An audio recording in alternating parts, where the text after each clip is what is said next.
Salam məzləyicilər, kanalıma xoş gəlmisiniz. Bugünkü videomda sizlərə çox dadlı, yumşaq süd çörəyinin reseptini bölüşürəm. Bunun üçün ilk öncə qaba 500 qram ilıq süd əlavə edirəm və üzərinə 2 çay qaşığı quru maya, 2 stəkan şəkər dozunu töküb qarışdırıram. Qeyd edeyim ki, siz ərzaqları yarıya da endirə bilərsiniz. Məndə sifariş olduğu üçün 2 qat çox hazırladım. Ardından üzərinə çay qaşığının ucunda duz əlavə edirəm və üzərinə 3 ədəd yumurta, 200 qram əritdiyim kərə yağını da töküb bunları yenə də qarışdırıram və üzərinə 1 çay qaşığı sarı kök də töküb təzədən bunları qarışdırdım. Qarışdırandan sonra da axırda üzərinə unu az-az əlavə edirəm. Burada mən 1 kiloya yaxın undan istifadə elədim və çox gözəl, yumşaq, ələ yapışmayan bir xəmir yoğururam. Xəmiri yoğurandan sonra üzərini örtüb ilıq yerdə təxminən 2 saata yaxın mayalandırıram.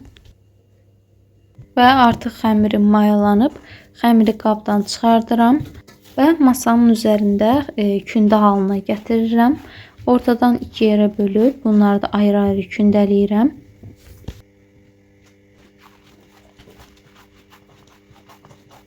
Və yağladığım dairə listinin içərisinə yerləşdirib gördüyünüz qaydada əlimlə yayıb açıram.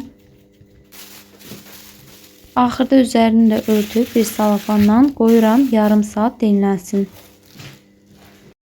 Və artıq yarım saat keçib salafanın üzərindən götürüb 1 ədəd qırdığım yumurtanı üzərinə çəkirəm. İstəsəz təkcə yumurta sarısından da istifadə edə bilərsiniz, amma mən elə bir yumurtanın sarısını çəkdim üzərinə.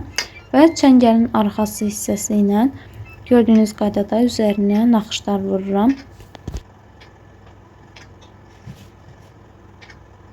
Və bişərkən üzərində qabarıqlar olmasın deyə çəngəl vasitəsilə belə deşiklər atıram üzərinə. Axırda da zövqə görə üzərinə küncüt səpirəm. Qoyuram 180 dərəcədə yarım saat pişsin. Və artıq süd çörəklərim hazırdır. Pambıq kimi yumuşaq, çox dadlı alınıblar. Mütləq sizin də hazırlamanızı tövsiyə edirəm. Sağ olun, salamat qalın.